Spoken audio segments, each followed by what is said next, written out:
उपासनीयं यत्नेन शास्त्रं व्याकरणं महत् प्रदीपभूतं विद्यानां सर्वासां यदवस्थितम् इदमाद्यं पदस्थानम् सिद्धिसोपानपर्वणाम् इयं सा मोक्षमाणानाम् अजिह्वा राजपद्धतिः। रूपान्तरेण ते देवाः विचरन्ति महीतले ये व्याकरण संस्कार पवित्रित मुखानराः।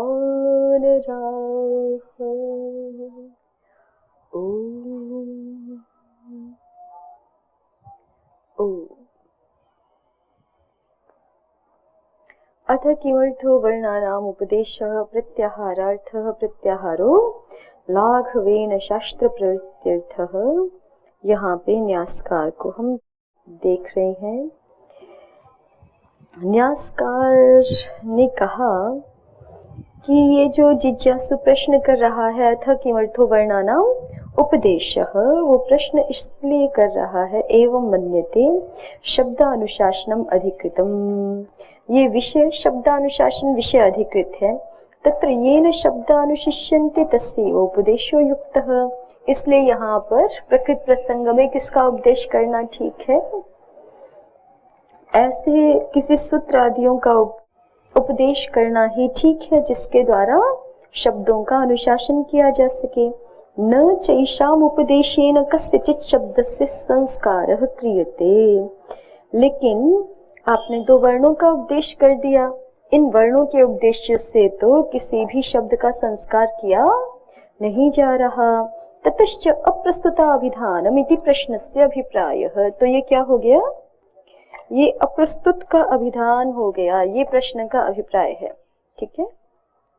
जिज्ञासु अथ किमर्थो वर्णानाम् उपदेशः कह करके ये अपने मन का भाव इस प्रकार से प्रकट करना चाह रहा है कि हमें व्याकरण शास्त्र में वर्णों के उपदेश का कुछ प्रयोजन समझ में नहीं आ रहा। क्यों बना रहे हैं आप? वर्णानाम, वर्ण कौन है? तो कहा वर्णा आकारादयः तेषाम उपदेशः, उपदेश माने आद्युच्चारणम। अथ किमर्थो वर्णानाम उपदेशः, प्रश्न में वर्णानाम को स्पष्ट कर दिया, वर्ण अर्थात अ ई उ आदि, और उपदेशः माने उनका प्रथम उच्चारण। तो जब जिज्ञासु की ओर से प्रश्न आ गया है इस प्रकार का, तो समाधाता ने उत्तर दिया प्रत्याहारार्थः, कि हम वर्णों का उपदेश यहाँ पर आप कह रहे हैं कि वर्ण तो स्वतः जिस किसी भी अध्येता को पहले से ज्ञात रहेंगे, और वर्णों का उपदेश किसी प्रकार का शब्द संस्कार नहीं कर रहा है, ये भी आपकी बात ठीक है। लेकिन हमने वर्णों का उपदेश एक विशिष्ट प्रयोजन के लिए किया है। वो प्रयोजन क्या है? प्रत्याहार, प्रत्याहारार्थः। प्रत्याहारः अ इ उण इत्येवमादिको विशिष्टानुपूर्वीको विशिष्टानुबंधकश्चाक्षर समाम्नायः। प्रत्याहार जो अ इ उण आदि हैं वो विशिष्टानुपूर्वीकः विशिष्टानुबंधकश्च, अ इ उण आदि विशिष्ट अनुपूर्वी वाले हैं और विशिष्ट अनुबंध वाला अक्षर समाम्नाय है। वो प्रत्याह्रियन्ते संक्षिप्यन्ते वर्णा अस्मिन् निति कृत्वा, और इसका नाम प्रत्याहार क्यों रखा है? तो कहते हैं कि चूंकि प्रत्याह्रियन्ते संक्षिप्यन्ते वर्णाः अस्मिन्, क्योंकि इसमें हम वर्णों का प्रत्याहार कर देते हैं, और प्रत्याहार का ही अर्थ किया है संक्षिप्यन्ते, सब ओर से आहरण कर लेते हैं। जब किन्हीं बिखरे हुए तत्वों का वो तो एक साथ में एकत्रित हो जाते हैं ना, तो प्रत्याह्रियन्ते का मतलब क्या है? सब ओर से समेट लेना, संक्षिप्त कर देना, इसलिए इनका नाम प्रत्याहार है। जैसे अ ई उ रील री आदि बहुत बड़े मतलब विस्तृत वर्ण है ना, और आपने एक छोटी संज्ञा कर दी अच। अब उसी अच में ही उस अच को प्रत्याहार कहेंगे हम। क्यों? उसमें वर्णों का प्रत्याहार हो गया, वर्णों का संक्षेप हो गया। तो स यथा स्याद् इत्येवम् अर्थो वर्णानाम उपदेशः। स यथा स्याद्, वो प्रत्याहार जिस तरह से हो सके, इस इत्येवम् अर्थो वर्णानाम उपदेशः, इसलिए हमने क्या किया है? वर्णों का उपदेश किया है। तो कहा स्यादेतत्, देखिए ऐसा होगा। तस्यापि प्रकृतानुपयोगित्वात्, कि हमें वर्णों का प्रत्याहार भी क्यों करना है, संक्षेप भी क्यों करना है? तस्यापि प्रकृता अनुपयोगित्वात्, उस प्रत्याहार के भी, वर्ण संक्षेप के भी प्रकृत प्रसंग में अनुपयोगी होने से तदवस्थ एव दोष, दोष तो तदवस्थ ही रहेगा। इत्यतः, इसलिए आचार्य कहते प्रत्याहारो लाघवेन। अगर देखिए था किमर्थो वर्णानाम उपदेशः प्रश्न किया और आचार्य प्रत्याहारार्थ इतना उत्तर देकर के रुक जाए तो भी बात स्पष्ट नहीं होगी ना। जिज्ञासु को अभी भी ये शंका बनी रहेगी कि आपको प्रत्याहार क्यों बनाने हैं, उनका व्याकरण शास्त्र में क्या प्रयोजन। तो ये भी बात स्पष्ट करनी पड़ेगी कि हमें प्रत्याहार क्यों चाहिए इस शास्त्र में। तो इसलिए स्पष्ट रूप से एक और पंक्ति बोल दी, प्रत्याहारो लाघवेन शास्त्र प्रवृत्त्यर्थः। लाघव क्या है? तो कहा लघोर भावो लाघवम, लघु का भाव, ठीक है। तस्य भावस्त्वतलो प्रसंग में लघु शब्द से हम प्रत्यय करके भाव अर्थ में, तस्य भाव अर्थ में लाघवम शब्द बनाएंगे। तत्पुनर अल्प प्रयास, लाघव किसको कह रहे हैं? कि थोड़ा प्रयास करना पड़े, अधिक प्रयास ना करना पड़े हमें। सूत्र ढूंढो, लघोर भावो लाघवम क्या प्रत्यय करोगे? तस्य भावस्त्वतलो प्रकरण में क्या प्रत्यय करोगे कि लाघव शब्द बन जाए आपका? लघोर भावो लाघवम तत्पुनरल्प प्रयासः। लाघव का अर्थ क्या है? अल्प प्रयास। अल्प प्रयास साध्यम ही वस्तु अल्प प्रयत्न योगाद लघु उच्यते। अल्प प्रयास के द्वारा साध्य जो वस्तु होती है वो अल्प प्रयत्न के कारण से लघु ऐसी कही जाती है। तेन लाघवेन शास्त्रस्य ढ लोपे पूर्वस्य दीर्घोणः।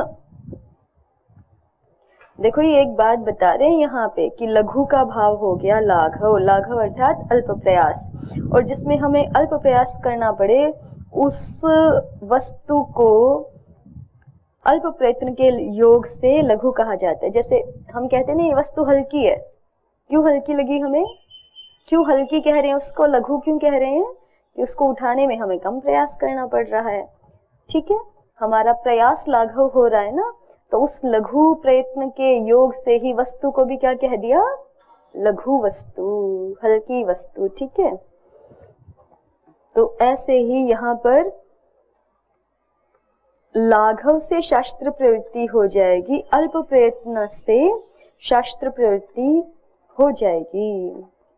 तेन लाघवेन शास्त्रस्य ढ लोपे पूर्वस्य दीर्घोणः इत्येवम् आदेः प्रवृत्त्यर्थो अभिनिर्वृत्त्यर्थ इत्यर्थः। लाघव से शास्त्र की प्रवृत्ति हो जाए, क्या अभिप्राय है उसको दिखा रहे हैं कि तेन लाघवेन, कि हमने प्रत्याहारों के द्वारा जो लाघव किया उससे शास्त्रस्य, सूत्रों की, शास्त्र माने यहाँ पे सूत्र, सूत्र कौन कौन से? तो जैसे उदाहरण के लिए दिखाया ढ लोपे पूर्वस्य दीर्घोणः इत्येवम् आदेः, कोई भी सूत्र ले सकते हैं हम जिसमें प्रत्याहार संज्ञाओं का प्रयोग हो रखा है, कोई भी सूत्र को उदाहरण रूप में दिखा सकते। तो इन्होंने ढ लोपे पूर्वस्य दीर्घोणः को ले लिया, तो ढ लोपे पूर्वस्य दीर्घोणः इत्येवम् आदि शास्त्र की प्रवृत्ति के लिए, प्रवृत्ति के लिए माने अभिनिर्वृत्ति के लिए, अर्थात ये छोटा ही बन गया ना अभी, ढ लोपे पूर्वस्य दीर्घोणः का स्वरूप छोटा बन गया अभी, प्रत्याहार संज्ञा का प्रयोग कर दिया तो। नहीं तो यहाँ पे सूत्र कितना बनाना पड़ता? ढ लोपे पूर्वस्य दीर्घः अ ई उ री री ए ओ ऐ औ ह य व र। यहाँ पे ढ लोपे पूर्वस्य दीर्घोण में कौन सा अण है, छोटा कि बड़ा? बड़ा तो एक ही जगह है ना केवल, कहाँ? तो यहाँ पे दीर्घोण की जगह क्या बोलना पड़ता, अ ई उ, और फिर उसमें विभक्ति लगाते षष्ठी, तो कैसा ही स्वरूप बन जाता, द्वंद्व करते फिर वर्णों में। तो कुछ कठिन ही हो जाता, या फिर जो है वो स्वरूप को सुरक्षित करने के लिए बीच में तकार आदि वर्ण पढ़ते, तो अपेक्षाकृत बड़ा ही रहता। अब देखिए आगे कहते हैं, सती ही प्रत्याहारे, जब हमने प्रत्याहार संज्ञा का प्रयोग कर दिया, माने अणादियों का प्रयोग कर दिया, तब क्या होता है, आदिरंत्येन सहिता इत्येतत् प्रवर्तते। तो फिर उसका अर्थ करने के लिए, जैसे ढ्र लोपे पूर्व से दीर्घोण, हमें अणह का अर्थ करने के लिए कौन प्रवृत्त हो जाएगा, आदिरंत्येन सहिता, ये प्रवृत्त हो जाएगा। तत्प्रवृत्तौ चाकारादीनाम अण इत्येवमादिकाः संज्ञाः सिद्ध्यन्ति, और उसकी प्रवृत्ति होने पर, अब ये तो थोड़ा सा एक बार फिर से देखिए, सती ही प्रत्याहारे, अब ये अ इ उन रीलरिक आदि की बात कर रहे हैं कि अ इ उन रीलरिक आदि इन प्रत्याहार सूत्रों के होने पर, प्रत्याहार सूत्र हैं तो आदिरंत्येन सहिता प्रवृत्त हो पाता है, अन्यथा आदिरंत्येन सहिता कैसे काम करेगा, वो तो कहता है ना कि आदि के साथ मिलकर अंत्य संज्ञक वर्ण, तो अंत नहीं तो काम नहीं कर पाएगा अ इ उन सूत्रों के बिना। तो 14 सूत्र जब है हमारे पास, तब आदिरंत्येन सहिता प्रवृत्त हो जाता है।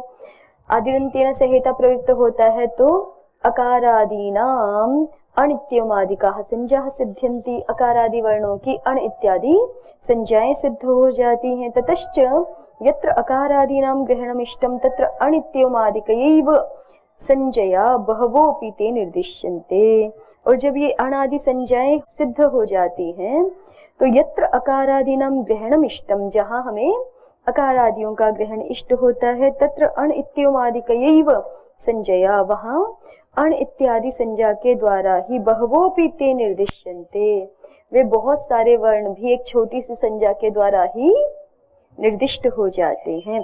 इति लाघवेन शास्त्रस्य अभिनिर्वृत्तिर्भवति, तो इस प्रकार से लघुता से शास्त्र की अभिनिर्वृत्ति हो जाती है। तस्मिंश्च असति आदिरंत्येन सहिता इत्येवमादेः शास्त्रस्य प्रवृत्तिर् न स्यात्। कस्मिंश्च असति, कस्मिंश्च असति, कौन प्रत्याहार,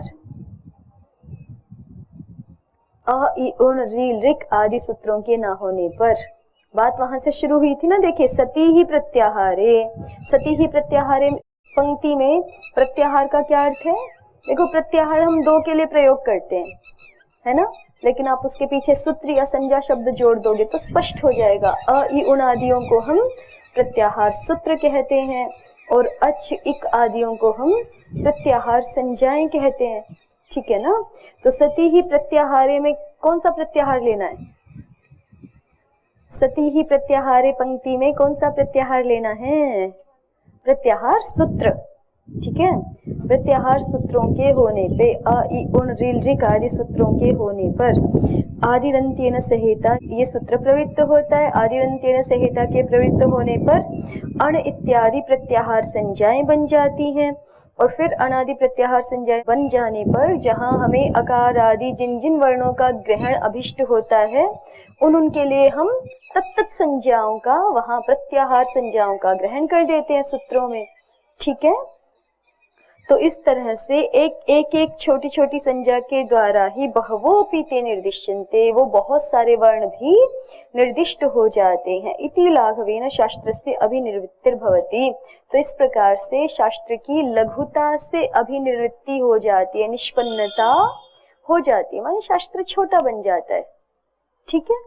शास्त्र का कलेवर भी छोटा बन गया और यद्धेता के लिए पढ़ने में भी सरल हो गया।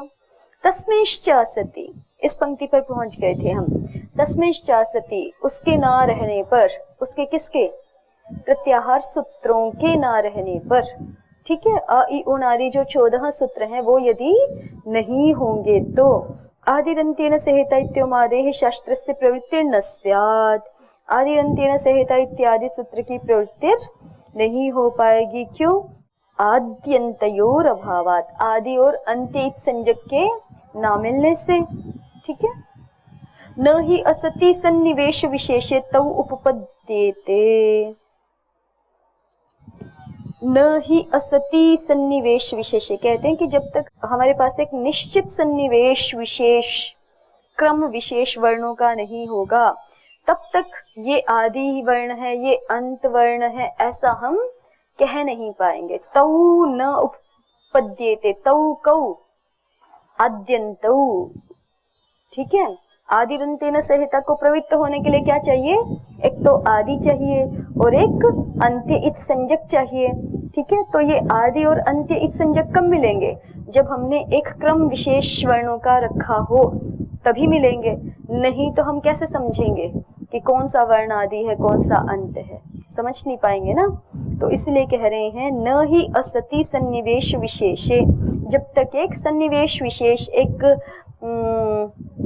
क्रम विशेष, रचना विशेष हमारे पास नहीं होगी तब तक न तौ उपपद्येते, तब तक वो आदि और अंत्य वर्ण नहीं सिद्ध हो पाएंगे, माने वो नहीं बन सकेंगे, उनको हम नहीं ग्रहण कर सकेंगे, पहचान नहीं पाएंगे कौन सा आदि है कौन सा अंत्य।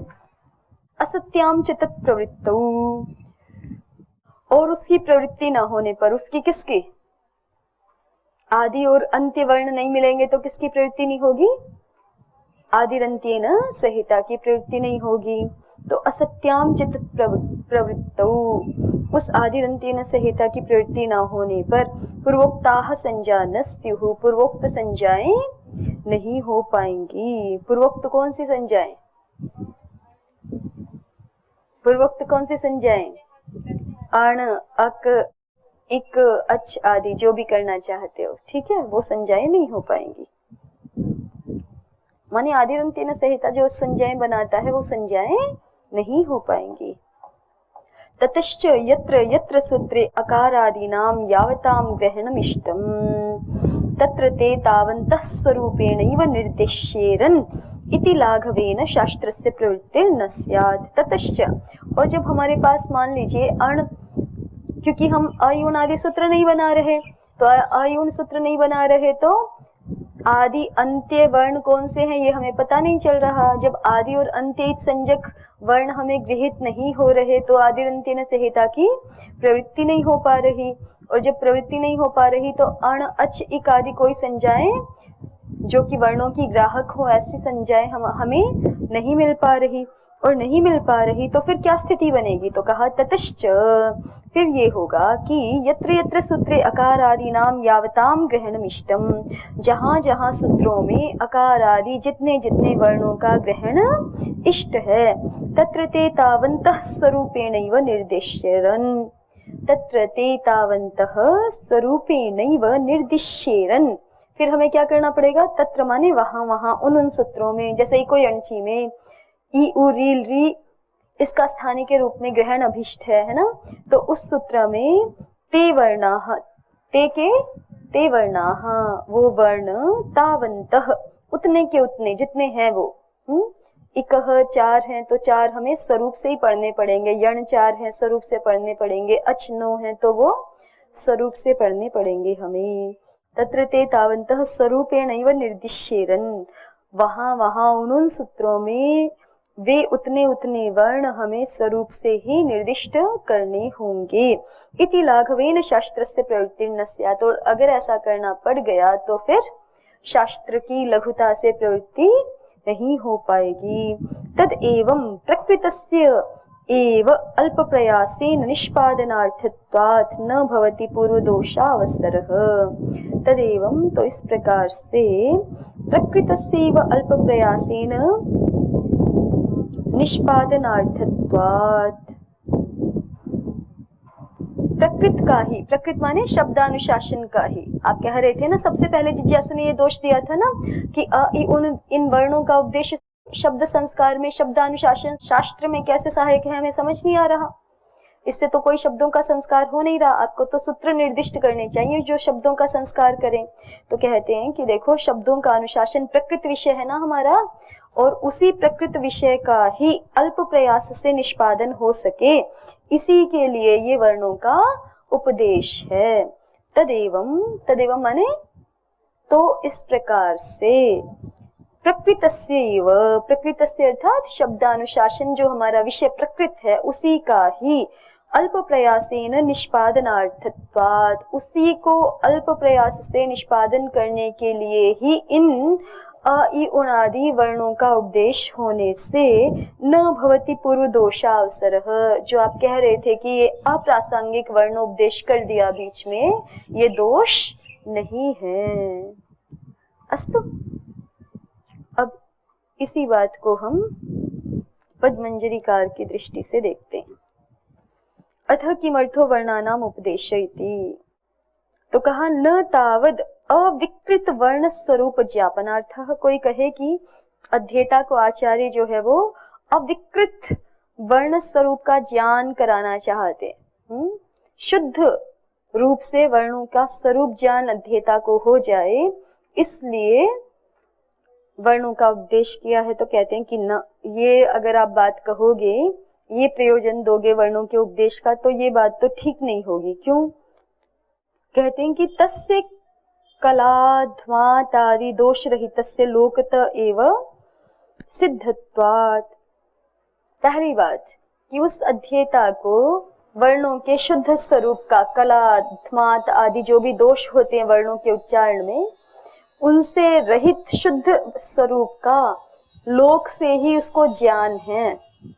ठीक है, लोक में ही ये प्रसिद्धि होती है, लोक भाषा में भी। अब जैसे हिंदी में भी हमें वर्णों का ज्ञान है ना, बिना व्याकरण पढ़े भी हमें पता है कि ये कोई स ठीक बोल रहा है कि नहीं बोल रहा, पता चलता है ना, कि बालक जो है वो कहाँ किस वर्ण के उच्चारण में क्या गड़बड़ कर रहा है, द को ध बोल दे रहा है, तो पता चलता है। तो वर्णों का शुद्ध उपदेश, कलाध्मात आदि दोष रहित वर्ण ज्ञान तो लोक से ही सिद्ध है। ठीक है, पहली बात। दूसरी बात कही कि अगर चलो आपकी बात हम मान भी लें कि आचार्य वर्णों का शुद्ध स्वरूप का उपदेश करना चाहते हैं अध्येता को, ठीक है, तो फिर शुद्ध स्वरूप का उपदेश करना चाहते हैं तो आचार्य का कार्य आधा अधूरा है।